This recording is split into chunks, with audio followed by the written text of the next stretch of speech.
nous sommes venus faire une petite consultation à la ferme de Madame Sentiche, que voilà. Madame Djoumessi, voilà, c'est mieux comme ça là. Oui, quand vous me faites comprendre que la place des belles-filles, c'est à la maison, à la cuisine. Oui, cette dame-là, regardez, vous-même, vous la voyez. Alors ici, on est justement dans sa ferme. Alors, ce que j'apprécie déjà, c'est la propreté, hein. C'est la propreté des lieux. C'est extrêmement, mais alors extrêmement propre. Les animaux sont super à l'aise. Vous voyez? Les animaux sont super à l'aise. Alors, pour les personnes qui critiquent régulièrement les cages en bois, admirez ce clapier en bois. Vous voyez? Il est hyper bien fabriqué. Regardez ça. Ça, c'est le tamis. Ça, c'est le tamis. Vous voyez? Les selles sont recueillies là. Les selles sont recueillies là.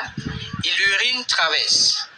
Pour les personnes qui m'ont dit qu'elles ne savent pas comment recueillir l'urine de lapin, tout est conçu directement à partir même de la conception de la cage.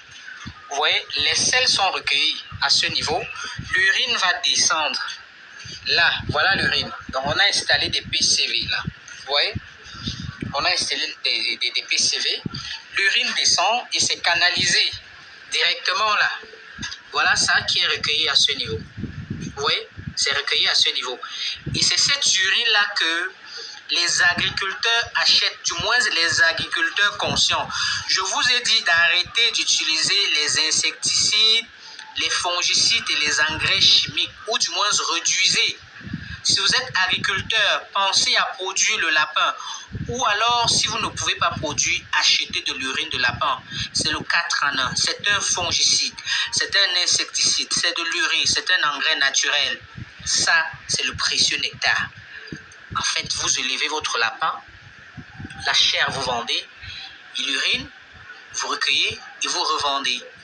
Je vous recommande vivement d'essayer. Si vous hésitez encore, faites appel à un éleveur de lapins. Essayez des urines de lapin dans votre plantation. Faites des légumineuses. Bref, les vivres frais. Vous faites des arbres fruitiers. Oui, les avocatiers greffés, les manguiers, les safoutiers, etc. Je vous conseille vivement l'urine de lapin. Donc, je vous parlais de ce clapier. Je l'ai trouvé. C'est pas moi qui l'ai fabriqué, c'est pas moi qui l'ai conçu. Mais il est extrêmement bien fait. Pour moi, le seul X c'était à ce niveau parce que ça va se dégrader facilement. C'est-à-dire cette bâche-là. L'idéal, c'est la tôle. C'est une tôle, les tôles lisses de préférence. Vous voyez, les tôles lisses. J'ai apprécié à plusieurs niveaux ce clapier. Regardez, on recueille les selles là. Donc, vous pouvez faire même 3 jours sans nettoyer. 3 jours. Donc, il n'y aura pas... Parce que l'inconvénient avec les anciens modèles, c'est quoi? C'est que les selles descendaient et ça se posait directement là.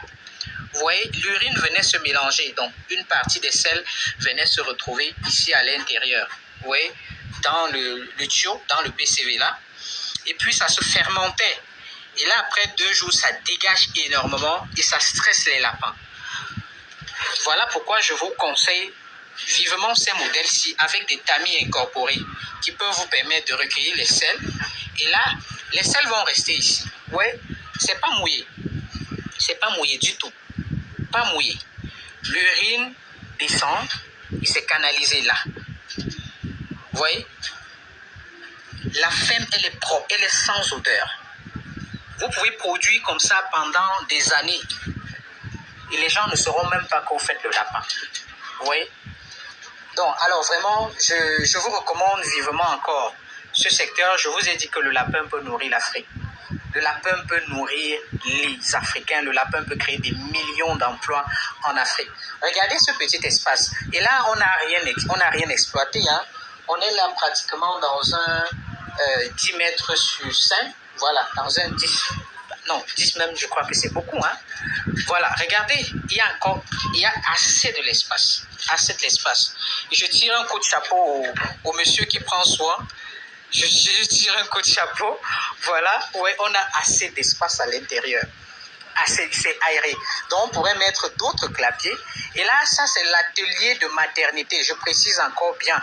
On est dans l'atelier de maternité. On n'est pas dans l'atelier d'engraissement. Ça, c'est l'atelier de maternité.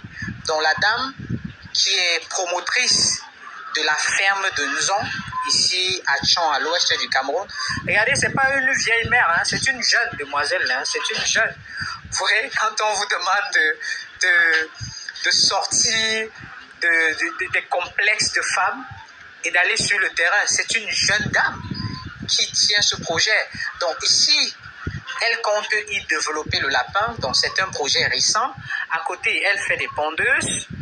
Voilà, c'est seulement les pondeuses, non? Voilà, donc pour le moment, elle se limite aux pondeuses.